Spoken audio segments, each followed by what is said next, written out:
Então, pessoal, agora nós vamos falar sobre os ribossomos. Então, conhecer a estrutura desse complexo macromolecular, que é onde vai acontecer realmente a leitura dos códons pelo RNA transportador e a síntese da cadeia polipeptídica. Então, essa aqui é uma visão geral do processo de tradução, tá? Então, nós temos aí o RNA mensageiro, né, com o seu códon de iniciação, o seu códon de terminalização da informação, né, da sequência codante. Nós temos as subunidades menor e maior dos ribossomos, então o ribossomo ele não fica montado no citosol, as duas subunidades ficam separadas, né? Lembrando, o RNA ribossômico vai ser produzido, transcrito lá no núcleo, lá mesmo acontece a montagem dessas subunidades e elas vêm para o citosol.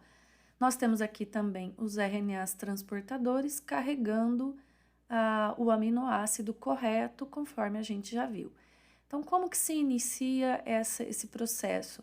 A gente vai ter a união da subunidade menor com o RNA transportador, e esse complexo vai se ligar ao RNA mensageiro, sendo que esse RNA transportador, então, tem o anticódon que reconhece o códon de iniciação.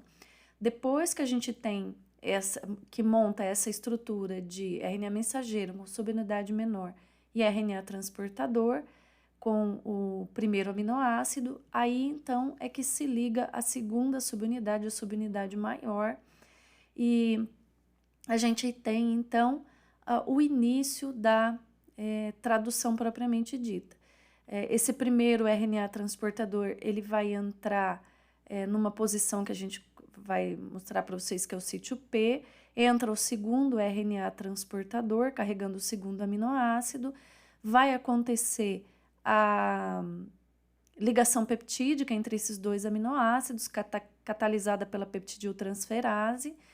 E então, dessa maneira, né, vão entrando sempre, vão saindo os RNAs transportadores que deixaram o seu aminoácido e vão entrando novos RNAs transportadores, carregando novos aminoácidos, e dessa maneira vai aumentando, vai sendo sintetizada a cadeia polipeptídica. Isso vai acontecendo até que esse complexo macromolecular chegue ao códon de terminalização. Para esse códon não existe nenhum RNA transportador que o reconheça, ele vai ser reconhecido por proteínas, e isso vai sinalizar o fim da tradução.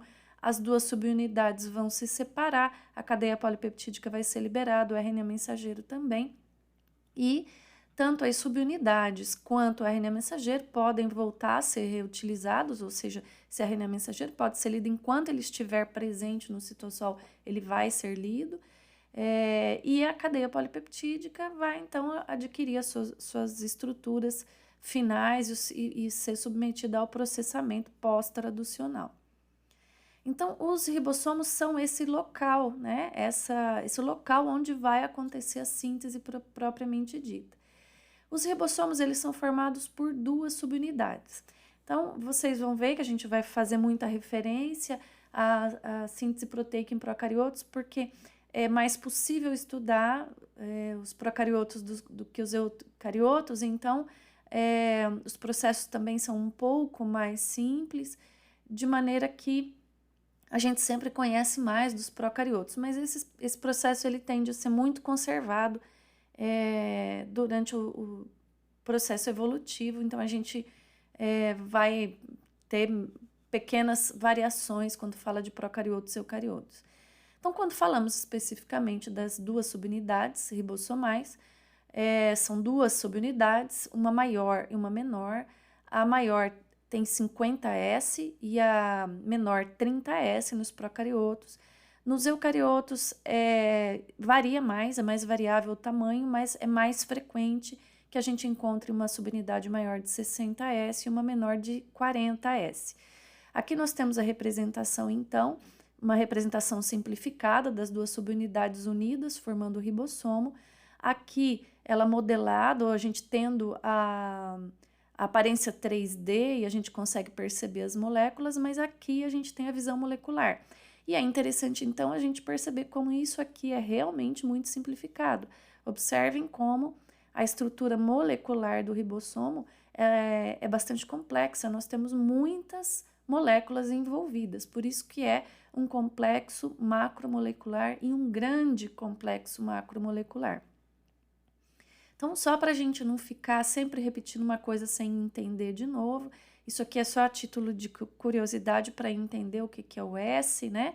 Não ficar tão só na teoria, mas esse S que a gente usa aqui para fazer referência ao tamanho das subunidades ribossomais, ele é uma unidade de coeficiente de sedimentação, é uma unidade utilizada para medir a sedimentação em processos de centrifugação especial, que a gente chama de centrifugação preparativa. Tá? Então, nós temos diversos tipos de centrifugação preparativa.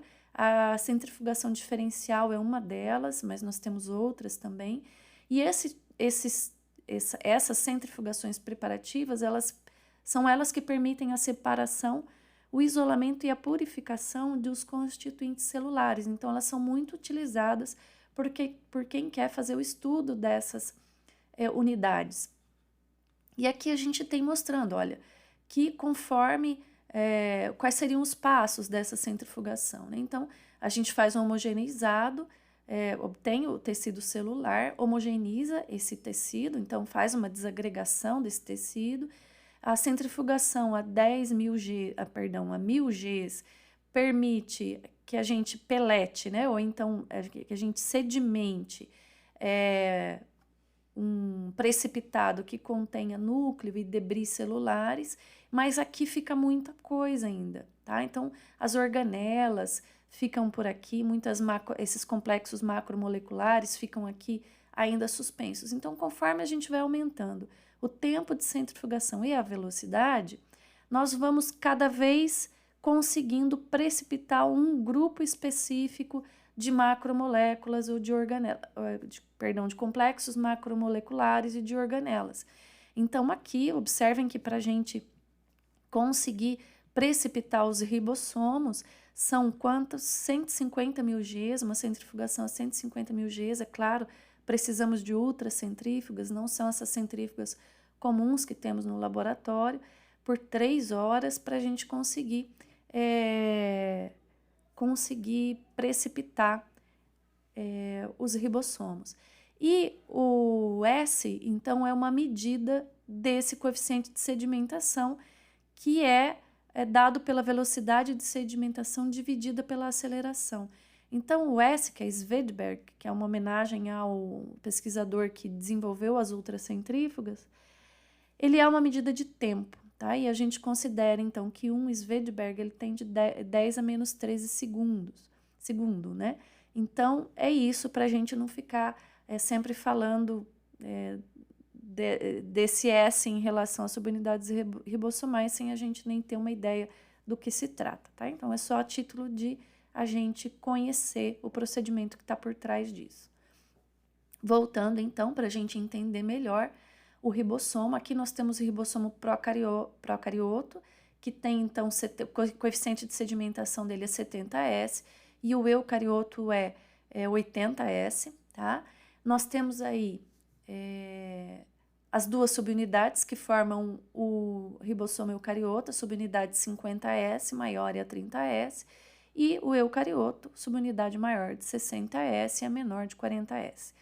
Então, a subunidade maior dos procariotos, ela tem 2 ribossomos, 2 RNAs ribossomais, o RNA ribossomal 5S e o RNA ribossomal 23S. Vocês vejam que o 5S tem 120 nucleotídeos, o 23S 2.900, e nós temos aqui na subunidade maior, procariota, 34 proteínas. Já na subunidade menor, nós temos um RNA ribossomal, que é o 16S, e 21 proteínas. No ribossomo eucarioto, a subunidade maior tem 3 RNA ribossômicos, um 5S, um 5,8S e o 28S. Os tamanhos em termos de nucleotídeos estão discriminados aqui. Enquanto que a subunidade menor, ela tem um RNA ribossomal de 18S, e 33 proteínas, enquanto a subunidade maior tem 49 proteínas aproximadamente. Então, a gente ainda não conhece bem todas as proteínas que estão envolvidas aqui, tá? Então observem que nós temos muitas proteínas diferentes e esses RNAs ribossomais fazendo parte desses ribossomos. Com esse tanto de proteína, gente, por muito tempo se entendeu que as funções enzimáticas, né? Porque aqui nós temos dentro do ribossomo acontecendo a ligação peptídica entre os aminoácidos, que essa função enzimática, né, a enzima responsável por essa ligação peptídica seriam as proteínas, né? Então, a gente sempre pensa nas proteínas como tendo a atividade funcional mesmo, e o RNA como atividade estrutural. E o que se descobriu, inclusive isso foi prêmio Nobel, é que não, tá? Na verdade, a funcionalidade dos ribossomos ela vai ser dada pelos RNAs. As proteínas têm mais uma função estrutural nos ribossomos, então ajudar a formar a estrutura. Mas quem vai fazer as atividades enzimáticas envolvidas aí com o processo de síntese proteica são os RNAs. Então, mostrando um pouquinho desses RNAs, né, nós temos aqui a estrutura de um RNA ribossômico, e a gente sabe já que os RNAs eles são sintetizados como fita simples, e que no caso do RNA mensageiro ele vai permanecer como fita simples, mas no caso do RNA ribossômico, RNA transportador, essa fita de RNA ela vai adquirir estruturas secundárias, porque existem partes dessa fita simples de RNA que tem complementaridade. Então, vai começar a se formar as pontes de hidrogênio entre as bases dessa mesma fita, formando os grampos, alças, conforme a gente vê aqui. Então, essa estrutura secundária, ela é característica de cada tipo de RNA ribossômico que nós temos. Então, vejam que como são RNAs longos, não ficam exatamente estruturas tão simples assim, né? Nós formamos moléculazinhas até com um desenho relativamente complicado. E o interessante da gente observar é que quando a gente compara esses RNAs ribossômicos de diferentes organismos, então bactérias, arqueias e eucariotos, a gente subindo na escala evolutiva aqui, a gente vê que essa estrutura secundária ela se mantém, com exceção dessas alças aqui que estão mostradas em colorido, em roxo, amarelo ou vermelho. Essas são as partes que variam nessa estrutura secundária desses RNAs ribossômicos pequenos, mas o que está em verde não varia. Então, a gente vê que há uma conservação, porque o processo de síntese proteica ele é comum a todos os organismos e então se repete em todos, certo? Aqui a gente tem essa tabela mostrando para nós, né, quais são os RNAs ribossômicos que formam as subunidades maior e menor do ribossomo procarioto, né, no caso aqui da Escherichia coli, mas também aqui mostra para a gente a quantidade de proteínas. Então, são 33 proteínas diferentes na subunidade maior, 21 na subunidade menor, e a gente faz uma designação, a gente numera essas proteínas de 1 a 36. Por que 36? Porque aqui é o número de unidades diferentes, nós temos aqui unidades que são repetidas, então tem alguma dessas proteínas que se repetem até das 36 subunidades totais que a gente visualiza na subunidade maior. Então, essas proteínas da subunidade maior vão ser numeradas de 1 a 36, com um L na frente de large, que é grande, né, em inglês, e as 21 da subunidade menor também vão ser numeradas de 1 a 21, com a letra S na frente de small, que é pequeno em inglês, certo? Aqui a gente tem nós vamos ver algumas figuras de estrutura molecular, tá? Então, estrutura cristalográfica aí, e molecular dessas subunidades, para que a gente possa observar melhor como é a interação dessas proteínas com esse RNA, com esses RNAs ribossômicos. Então, aqui a gente tem o ribossomo procarioto, o ribossomo eucarioto. Aqui nós temos a subunidade menor, que está aqui em verde clarinho. Aqui em verde, um verde mais piscina, né? A subunidade maior. Aqui nós temos a subunidade menor do ribossomo eucarioto e aqui a subunidade maior. Nós observamos, então, que essas duas subunidades, elas interagem entre si. Novamente, observem aqui que a interação entre elas vai se dar pelos RNAs e não pelas proteínas. Quando elas se juntam, então, elas formam uma fenda, tá? Essa fenda é importante porque por onde a gente vai ter também a entrada do RNA mensageiro.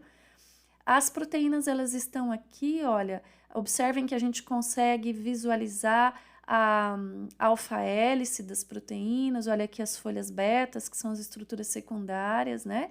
Que novamente vão se novelar formando estrutura terciária, olha aqui estrutura terciária, né? Quando novamente as estruturas secundárias interagem entre si, dando a estrutura tridimensional.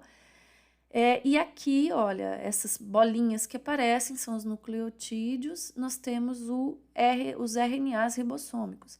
Então, observem como as proteínas elas ficam mais periféricas, tá? Enquanto que os RNAs ribossômicos, eles estão mais para o centro. Desculpem, gente, aquela hora eu mostrei para vocês falando da união entre os ribossomos e mostrei uma proteína, me perdoem, tá? Então, aqui a gente vê, olha, como é o RNA que está fazendo essa interface das duas subunidades. Me desculpem, foi um erro na hora de visualizar. E, novamente, aqui também a mesma coisa no ribossomo eucarioto, né? Então, observem aqui, a gente vê certinho a estrutura de um RNA, onde a gente tem uma estrutura em dupla fita aqui, né? A gente tem uma complementaridade. Então, o que é interessante a gente observar é mais esse posicionamento. Então, primeiro, como é realmente uma estrutura bastante complexa, né? Formada por muitas moléculas, e como a gente tem um predomínio do RNA, principalmente nessas regiões mais do meio, que é onde vai ter a atividade catalítica. Então, aqui uma visão molecular, tá? Da estrutura dos RNAs ribossômicos bacterianos, tá? Então, nós temos aqui o RNA 5S e o 23S. Então, o 5S é esse que está em rosa aqui. E o 23S é todo o resto. O 23S é bem grande. E ele forma, então, essas estruturas. Aqui na letra B, aqui nós temos mostrando todas as estruturas que ele forma. Então, as alças, né? Os grampos, as bolhas aqui, olha. Então, nós temos vários grampos saindo. Vejam como é uma estrutura complexa. Aqui foi dividido, né? Cada porção desse RNA ribossômico 23S foi delimitado como um domínio, marcado em cor diferente, para que você possa reconhecer esses domínios aqui, tá? Então, parece que é um bolo, né? Formado de qualquer jeito, mas, na verdade, você tem uma organização dessa estrutura aqui. Aqui mostrando somente a proteína L1, né? A primeira proteína da subunidade maior, para que a gente tenha uma noção de tamanho, tá certo? Dela em relação aos dois RNAs. Então, aqui novamente nós temos em azul os RNAs ribossômicos, 5S e 23S, e daí nós não estamos diferenciando uns dos outros, e as proteínas da subunidade maior, que são essas que estão em verde, tá certo? Para a gente ter uma ideia de como acontece essa interação entre as proteínas e os RNAs ribossômicos na subunidade maior. Aqui um destaque para a proteína L1, interagindo com os RNAs ribossômicos da subunidade maior. Então, observem que a maior porção dela, a porção globular, fica na superfície do ribossomo, tá? Na superfície aqui do RNA ribossômico, que vai ficar na superfície do ribossomo, e uma porção dela adentra aqui esse RNA ribossomal, essa estrutura formada pelo RNA ribossomal, né, se conectando com ele, fazendo interações com ele, tá? Então, é importante a gente saber também, né, que esse ribossomo, ele é uma ribosima. Então, aquilo que eu disse para vocês, quando a gente vê tantas proteínas assim com RNA, a gente sempre pensa que a função enzimática ou a função mais especializada vai estar sendo executada pela proteína. Assim foi pensado por muito tempo, até que foi se estudando e purificando esse RNA, esse ribossomo, e cada vez mais foi se percebendo que o centro catalítico do ribossomo, na verdade, ele é tomado por RNA, pelos RNAs e não pelas proteínas. Então, nós temos aqui uma vista da subunidade 50S, a subunidade maior. Então, a gente está vendo, olha, esse aqui é o centro catalítico, é aqui que vai acontecer a ligação peptídica entre os aminoácidos. Então, é aqui que está a função enzimática, e o que nós encontramos aqui, predominantemente, não é proteína, mas é RNA. O RNA é esse que está em verdinho claro, as proteínas estão em amarelinho, olha. Então, veja como as proteínas ficam mais periféricas, né? Enquanto que o centro catalítico, aqui a gente tem o sítio ativo da enzima, ele está todo aqui, tá? Cheio de RNA ribossômico, tá? Então, a função ribossomal, ela é dada pelo RNA ribossômico, enquanto que as proteínas têm uma função estrutural. No ribossomo, gente, nós vamos encontrar, então, nesse centro catalítico, nós vamos encontrar 3 sítios. A união da subunidade menor com a subunidade maior vai formar para nós 3 sítios para ligação do RNA transportador. Esses 3 sítios estão demonstrados aqui nesse esquema, tá? O sítio A, o sítio P, que fica no meio, e o sítio E, que fica na outra extremidade. O sítio A é o sítio onde vai entrar o RNA transportador, carregando o aminoácido, por isso que ele é chamado de sítio aminoácil. O sítio P é o sítio que vai, em algum momento da tradução, carregar o peptídeo que está nascendo, a cadeia polipeptídica nascente. Esse é o sítio P, peptidil. E o sítio E é o sítio onde vai estar localizado o RNA transportador que já liberou o aminoácido e o peptídeo. Então, todo RNA transportador entra carregando um aminoácido, em algum momento ele vai passar a carregar a cadeia polipeptídica nascente e num passo seguinte ele vai transferir essa cadeia polipeptídica para um outro RNA transportador que está entrando no processo e ele vai ficar vazio, sem RNA, sem cadeia polipeptídica e sem aminoácido. Nesse momento ele deve sair do processo, por isso que ele fica localizado no sítio E, que é o sítio exit, é o sítio de saída do RNA transportador do ribossomo.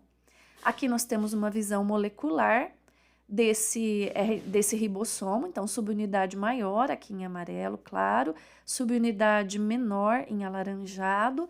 Nós temos aqui 3 RNAs transportadores ligados ao sítio A, sítio P e aqui ao sítio E. E aqui vocês já podem observar uma característica. O RNA mensageiro está aqui em vermelho, tá? Então, observem que nós temos a região alça do anticódon fazendo contato com o RNA mensageiro. E aqui em cima nós temos a extremidade 3' carregando os aminoácidos. Observem aqui como nós temos 2 RNAs transportadores, cuja extremidade 3' está aproximada, que é o RNA transportador que está carregando o aminoácido e o RNA transportador que está carregando o peptídeo. As extremidades 3' dele estão aproximadas, enquanto que o RNA transportador, que não está carregando nem aminoácido nem peptídeo, está no sítio E e deve sair do processo, ele já está meio deslocado, afastado desses outros 2 e deslocado para já para uma saída realmente do processo. Então, vejam que a gente tem aqui um posicionamento, né? Esses sítios, eles não são só locais retinhos, né? Existe ali uma geometria que vai facilitar o que precisa acontecer nesses sítios, que é a ligação peptídica e a saída do RNA transportador. Aqui nós temos outras visões desses sítios. Então, nós temos aqui uma visão do ribossomo como se nós estivéssemos olhando de cima para a subunidade menor, aqui, que é essa que está em verde escuro, e então abaixo dela está a subunidade maior. E nós conseguimos perceber aqui, olha, 3 RNAs transportadores, eles estão identificados em cores diferentes, ligados aos 3 sítios do ribossomo. Aqui é como se nós tivéssemos separado as duas subunidades, aberto esse ribossomo, né? Separando as duas subunidades. Então, a gente consegue observar os 3 RNAs transportadores ligados aos sítios. Observem novamente, olha, em amarelo a gente tem o RNA transportador que está ligado ao sítio A, em laranja o RNA transportador que está ligado ao sítio P, e em vermelho o RNA transportador que está ligado ao sítio E. Observem novamente como o sítio A e sítio P, os RNAs transportadores ficam aproximados, enquanto que o RNA transportador que está no sítio E já está mais deslocado. Agora, fazendo uma inversão desse ribossomo, então a gente está pegando este ribossomo aqui nessa vista e fazendo um movimento de 90 graus nele, então a gente passa a ver ele lateralmente, subunidade maior, subunidade menor, e nós estamos vendo aqui então o RNA transportador ligado no sítio A, o RNA transportador ligado no sítio P e aqui o RNA transportador ligado no sítio E. Observem como o que está no sítio A e no sítio P está lá no núcleo do ribossomo, está dentro do ribossomo. E já o RNA transportador no sítio E, ele já está deslocado para fora do ribossomo, facilitando a saída dele, do processo, certo? Então, quando a gente faz essa representação, e é com essa representação que a gente vai trabalhar para vocês, né? É isso aqui que a gente tem que pensar. Essa é a verdade molecular, vamos dizer assim. E aqui é um desenho esquemático, tá? Então, não está todo mundo retinho, em linha reta. Vocês podem observar que existe uma geometria para esses sítios também. Finalizando, a gente olhando, né, novamente de perto aqui o RNA mensageiro aqui e o posicionamento dos RNAs transportadores nos sítios. Vou enfatizar muito para vocês isso, olha, RNA transportador no sítio A e no sítio P. Observe como a extremidade 3' dos dois está bem próxima.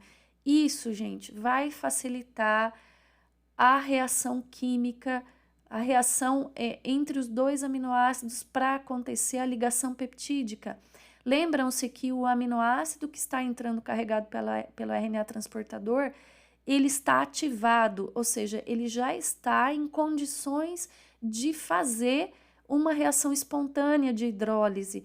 E quando ele for aproximado aqui da cadeia polipeptídica, esta reação vai acontecer espontaneamente, certo? Ao passo que o posicionamento do RNA transportador vazio, ele já é, né, deslocado, como eu venho dizendo para vocês. Uma outra coisa interessante é que acontece uma torção desse RNA mensageiro num determinado momento. Observem aqui o sentido da torção, né? Então, observem que as bases aqui que estão para baixo, agora elas passam para cima. Essa torção, ela permite o melhor posicionamento das extremidades com o sítio da peptidiltransferase, facilitando a reação.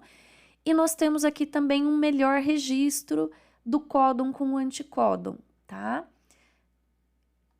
Por fim, né, finalizando, nós, olhando essa estrutura molecular aqui, então, do ribossomo, nós temos que pensar, então, que ele é um complexo macromolecular e que nós temos um RNA mensageiro que tem que entrar e nós temos uma cadeia polipeptídica que tem que sair. Então, esse ribossomo, ele tem túneis, tá? Esse arranjo de RNA ribossomal e proteínas aí vai preservar espaços, que são esses túneis, por onde vai entrar o RNA mensageiro, perdão, o RNA mensageiro entra por aqui, né?